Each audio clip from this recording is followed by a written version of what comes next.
नमस्कार मित्रों, मैं हूं डॉक्टर हरिनिवास। चैनल का नाम है संस्कृत साहित्य एवं संस्कृति महाभारत की श्रेष्ठ कथाओं में, और ये तो अनुपम कथा है। आपका स्वागत है। मार्कंडेय ऋषि विराजमान हो गए हैं, सभी लोग घेर के बैठे हुए हैं।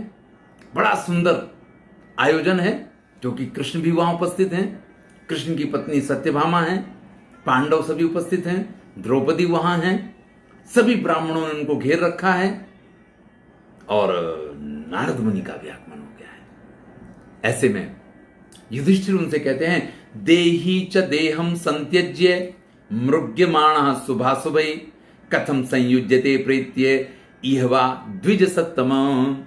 देखिए, सबके मन में यह प्रश्न रहना चाहिए। अगर नहीं होता है तो हम नास्तिक हैं।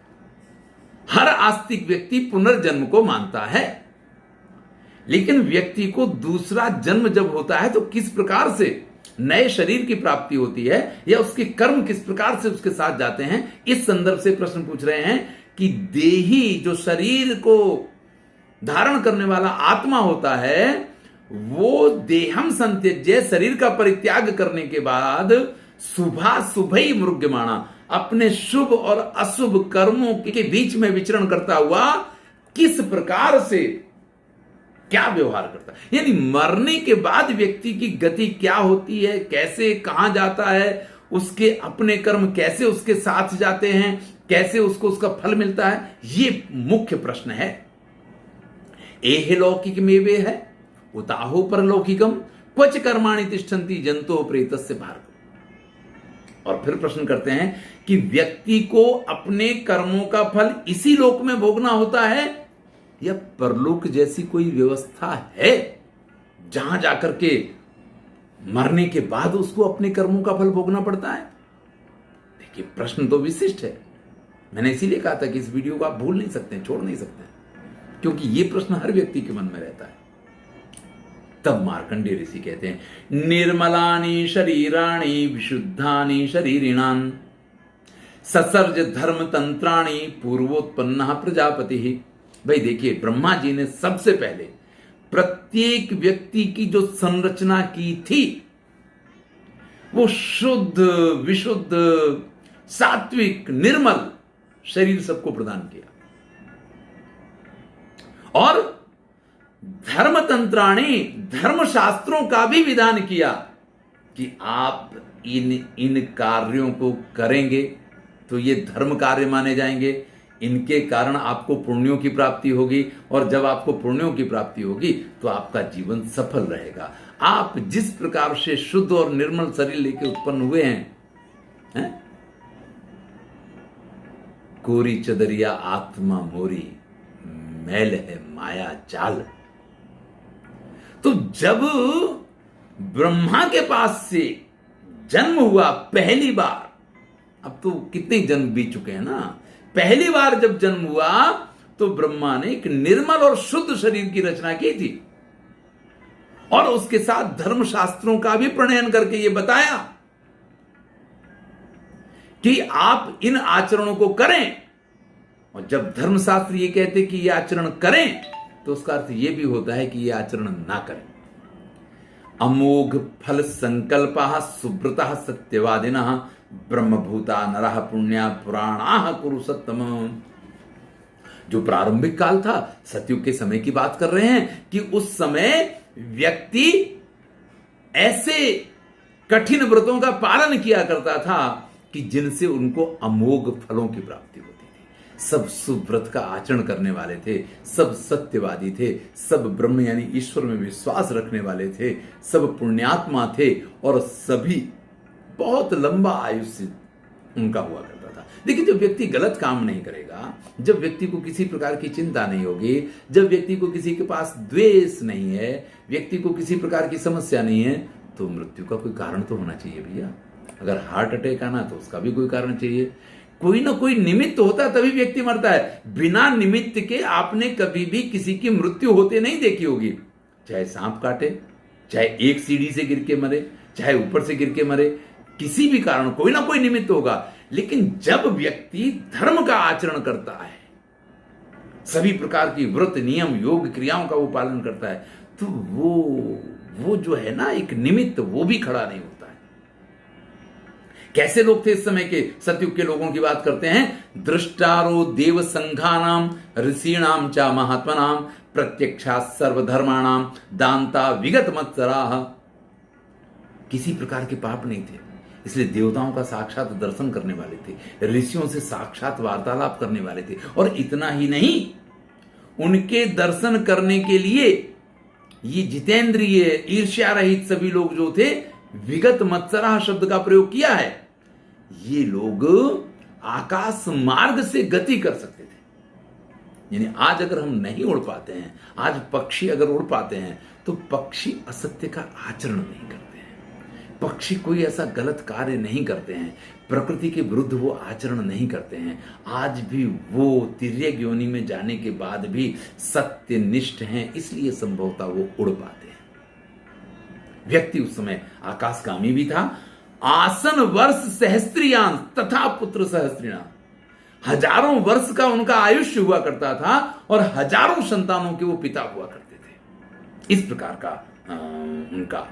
ततः कालांतरेण्यस्मिन् पृथ्वीतलचारिणः काम क्रोधाभिभूतास्ते माया जाल्योपजीविनः लोभ मोहाभिभूतास्ते त्यक्ता देहे ततो नराः। फिर समय गया, कालांतर की घटना ऐसी बनी कि काम, क्रोध, माया और इन सब चीजों से व्यक्ति ऐसा घिरा, लोभ मोह से ऐसा अभिभूत हुआ, त्यक्ता देहे ततो नरः, कि फिर वो नहीं चाहता था, फिर भी उसको शरीर का परित्याग करना पड़ा।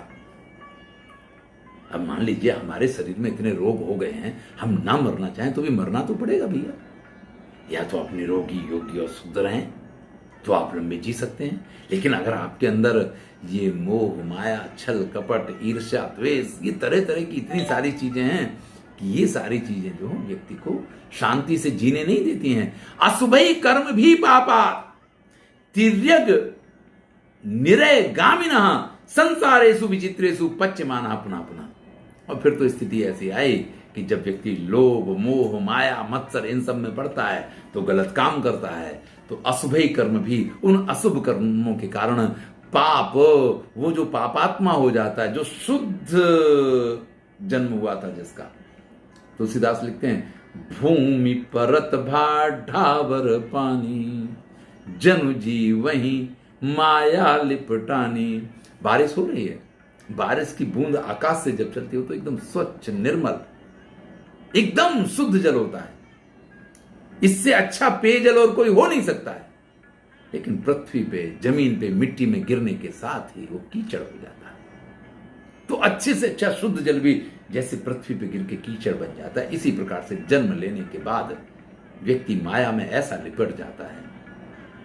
जन्म के बाद तो इतना समझदार होता नहीं, लेकिन जैसे जैसे वो बड़ा होता है, घर के लोग उसको सिखाते हैं, ये तेरा है, ये मेरा है, ये मेरी है, ये तेरी है, ये तेरी माँ, ये तेरा पिता, नहीं वो तो पड़ोसी का है, वो तो ये है, और उसको ऐसा माया में लपेट देते हैं। और जब मेरा तेरा करना सीखता है, जब लोभ मोह में फंसता है, तो तिर्यक निरय गामिनः, फिर उसको तिर्यक योनि में जन्म मिला करता है। और फिर शुरू होती है वो 84 लाख योनियों में जन्म की यात्रा। पच्यमानः पुनः पुनः संसारेषु विचित्रेषु मोघेष्ठा मोघ संकल्पा मोघ ज्ञाना विचेतसा। देखिए पहले एक श्लोक आया था कि अमोघ फल संकल्पा, लेकिन अब कैसा हो गया, मोघेष्ठा।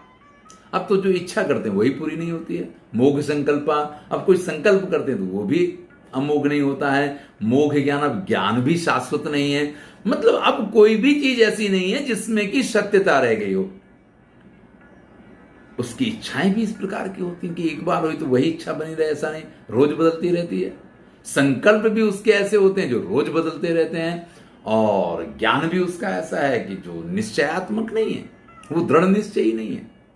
तो ऐसी स्थिति में व्यक्ति क्लेशदायिना समृद्धा, उसका पूरा जीवन, उसकी जीवन की यात्रा, ये सब कुछ क्लेशदायी बन गया उसके लिए। मार्कंडेय ऋषि कहते हैं, भवन्ति अल्पायुषः पापा रौद्र कर्म फलोदया। इस प्रकार से पाप कर्म करने वाले, इस प्रकार से भयंकर कार्य करने वाले जो लोग होते हैं वो अल्पायु हो गए, बड़ी जल्दी मृत्यु आ जाती है, बड़ी जल्दी मर जाते हैं। आजकल तो 40 वर्ष में भी हार्ट अटैक आने लग गए लोगों के, स्थितियां इस प्रकार की हो गई हैं। पहले तो बड़े बूढ़ों को आया करते थे, तो नवयुवानों को आने लग गए हैं, कोई ठिकाने ही नहीं है, है? नाथनता सर्व कामानाम नास्तिका भिन्न चेतसा। और ये सब घटनाएं, मैंने एक शब्द का प्रयोग किया था कि आस्तिक, अगर आप पुनर्जन्म को मानते हैं तो आप आस्तिक हैं। लेकिन जो नास्तिक हो जाता, जो ईश्वर की सत्ता का स्वीकार नहीं करता है, जिसके अंदर श्रद्धा नहीं है, जिसके अंदर भक्ति नहीं है, वो ये सोचता है कि संसार में क्या है। चारवाक दर्शन तो कहता है यावत जीवेत सुखम जीवेत ऋणम कृत्वा कृतम पिबेत। अरे जब तक जियो सुख से जियो, ऋण करके घी पियो। भस्मीभूत से देह से पुनराजन्मम होता। अरे एक बार ये शरीर भस्म हो गया तो फिर कहां आना है। तो जो पुनर्जन्म को मानते ही नहीं है तो वो तो इसी जन्म में कुछ ऐसे कर्म, कुछ ऐसे कार्य करते हैं जिससे वो समझते हैं कि हम बड़े सुखी हो गए। क्योंकि सुख और दुख ये व्यक्ति की मानसिक स्थितियां हैं। ऐसा नहीं है, एक व्यक्ति को खाने में सुख मिलता है और एक व्यक्ति को खिलाने में सुख मिलता है। बालक होता है, वो जैसे खाता है उसको आनंद मिलता है, लेकिन मां जब उसको खिलाती है तो मां को आनंद मिलता है। तो एक को खाने में सुख मिलता है, एक को खिलाने में सुख मिलता है। सुख दोनों जगह पे है। अब आप कहें कि बालक को खिलाने में सुख मिलने लग जाए और मां को खाने में सुख मिलने लग जाए, ये स्थिति भी है, लेकिन ये स्थिति आती नहीं है जीवन में। बच्चे बड़े होते हैं तो उनको ये लगता है कि अब हमारी अपने बच्चों की जवाबदारी है, माता पिता के प्रति हमारी क्या जवाबदारी है। तो ये जो स्थिति है ना, जंतोः प्रेतस्य कौन्तेय गति स्वैरिह कर्म भी प्राज्ञस्य हीन बुद्धेस्य कर्म कोशोपतिष्ठति। भाई जो व्यक्ति अशुभ कार्य करेगा, जो व्यक्ति गलत कार्य करेगा, उसके भाग्य में अच्छी चीजें आएंगी कहां से। जब आपने बोया पेड़ बबूल का तो आम कहां से होए। अयम आदि शरीरेण देव सृष्टेन मानवः शुभानाम अशुभानाम चा कुरुते संचयम मात। भाई निर्णायक बात कर रहे हैं कि इसी प्रकार से व्यक्ति जो उसको देव रूप से शरीर प्राप्त हुआ है, उस शरीर से शुभ और अशुभ कर्मों का संचय वो करता रहता है। अब ये आपका और हमारा निर्णय है कि हमें शुभ कर्मों का संचय करना है या अशुभ कर्मों का संचय करना है। हमें सुख किस में मिलता है? हमें सुख खिलाने में मिलता है या हमें सुख खाने में मिलता है? हमें सुख अपने स्वार्थ में मिलता है या हमें सुख परमार्थ में मिलता है? अगर परमार्थ में सुख मिलता है तो हम देवता हैं, और अगर हमें स्वार्थ में सुख मिलता है तो हम राक्षस हो गए। हम अगर राक्षस बनेंगे तो हम पाप कर्मा हैं, और अगर हम पुण्य कर्मा बनना चाहते तो हमें देवत्व प्राप्त करना पड़ेगा। तत्रास्य स्वकृतम कर्म छाये व अनुगतम सदा। व्यक्ति के अपने द्वारा किए गए कर्म जैसे व्यक्ति की परछाई उसके साथ चलती है, इस प्रकार से उसके साथ चलते हैं। फलत्यथ सुखारो व दुखारो वाथ जायते। और वो उसके लिए सुखदायी हो या दुखदायी हो, वो यही फलति अथ उसको परिणाम देते हैं। व्यक्ति कभी नहीं बच सकता है। देखिए, मृत्यु के बाद व्यक्ति जब दूसरा जन्म लेता है तो उसके कर्म उसके साथ ही आते हैं। मनुस्मृति में स्पष्ट लिखा है कि प्रलय के बाद भी जब जन्म होगा ना, तो इस जन्म में आपने जिन कर्मों को अपने साथ रखा है, उन कर्मों के साथ आपको उस योनि में जन्म लेना पड़ेगा। यानी प्रलय होने पर भी आप इस चीज से बच नहीं सकते हैं। छाये वानुगतम सदा, ये छाया की तरह आपका अनुसरण करेगी। जीवन में याद रखिए, अगर अच्छे कर्म करेंगे तो ही अच्छे परिणाम मिलेंगे, अन्यथा और कोई मार्ग नहीं है। इसके बाद ये तो पापियों की, दुराचारियों की, इनकी सबकी बड़ी बात कर दी। फिर युधिष्ठिर से कहते हैं कि जो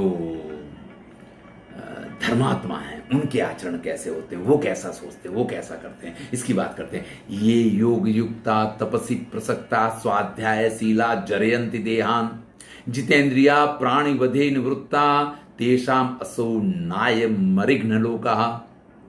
भाई जो लोग योग युक्त होते हैं, जो तपस्या करने वाले होते हैं, जो स्वाध्यायशील होते हैं, और इस प्रकार के लोग जब अपने शरीर का परित्याग करते हैं, जो जितेंद्रिय होते हैं, जो प्राणियों का वध नहीं करते हैं, जो अहिंसा रखते हैं, जिनके मन में राग द्वेष नहीं है, निवृत्ता तेषाम असौ नाय मरिघ्न लोका, उनके लिए इस संसार में मृत्यु जैसा कुछ होता ही नहीं है।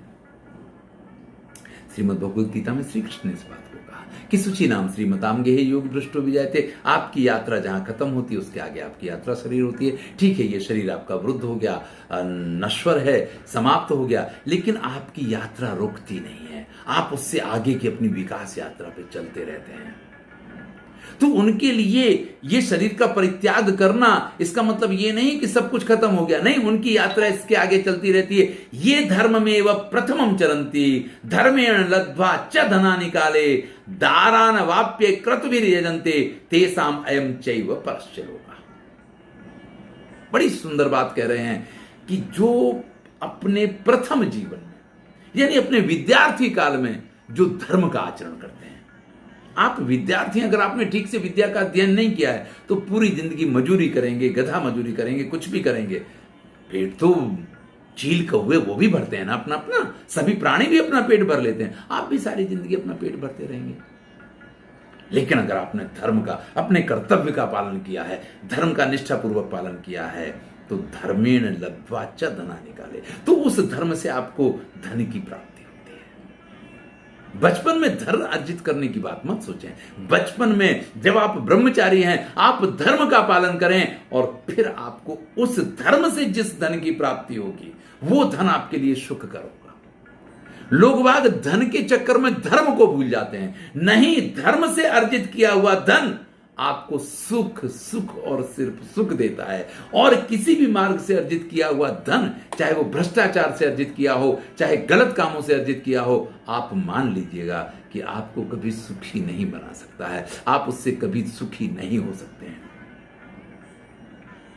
दारान अवाप्य कृतभिर्यजन्ते। फिर आप धर्म कीजिए, फिर आपने धन एकत्रित किया, फिर आप काम यानी पत्नी का आनंद लीजिए, पत्नी के साथ विवाह कीजिए, यानी आप किसी को अपनी पत्नी बनाइए, और फिर यज्ञ यागादि का विधान कीजिए। और ये सब काम जो श्रेष्ठ काम करते हैं, तेषाम अयम चैव परस्य लोकः, उसका ये जीवन तो सुखी होता है, परलोक में भी वो व्यक्ति हमेशा सुखी रहता है। देखिए, ये लोक और परलोक ये किनके लिए हैं? ऐसे लोगों के लिए है जो इन सब धर्मों का पालन करते हैं। ये नैव विद्या न तपो न दानम न चापि मूढ़ा प्रजने यतन्ति न चानुगच्छन्ति सुखानि भोगाम तेषाम अयम नैव परश्च लोकः। कुछ ऐसे भी होते हैं, न विद्या, जो पढ़े ही नहीं, न तपो, फिर तपस्या किस बात की, न दानम, और जब तपस्या नहीं की तो दान काहेगा करेंगे? जब हो गई नहीं उनके पास धन तो दान क्या करेंगे? उनके पास बुद्धि ही नहीं दान देने वाली। तो येषाम न विद्या न तपो न दानम न चापि मूढ़ा प्रजने यतन्ति। और भैया ऐसे लोग, संतान तो होगी, देखिए वो तो कुत्ते बिल्लियों के यहां भी, प्राणियों के यहां भी संतति तो होती रहती है, लेकिन उसको संतान नहीं कह सकते हैं। वो तो एक सृष्टि की प्रक्रिया है, एक स्वाभाविक खेल है जो चलता रहता है। ईश्वर ने नियम बना दिया, उस नियम का पालन होता रहता है। अरे संतान वो होती है कि दशरथ के यहां राम का जन्म हुआ तो लोग आज दशरथ को राम के नाम से पहचानते, इसको संतान कहा जाता है। स्वामी विवेकानंद हुए तो उनके माता पिता को लोग उनके नाम से जानते हैं। अर्जुन हुए तो द्रोणाचार्य आज जाने जाते हैं। तो ऐसे लोग जो होते हैं वो संतान भी उत्पन्न नहीं कर सकते हैं, कीड़े मकोड़े ही पैदा करेंगे, संतान नहीं होगी उनके यहां। न चानुगच्छन्ति सुखानि भोगान, और उनको किसी प्रकार के सुख भोग वगैरह भी प्राप्त नहीं होते हैं, तो उनके लिए यह लोक क्या और परलोक क्या। तो जीवन में भैया धर्म का आचरण कीजिए, धर्म से अर्थ का उपार्जन कीजिए, अब फिर मनमाने ढंग से सुखों का उपभोग कीजिए।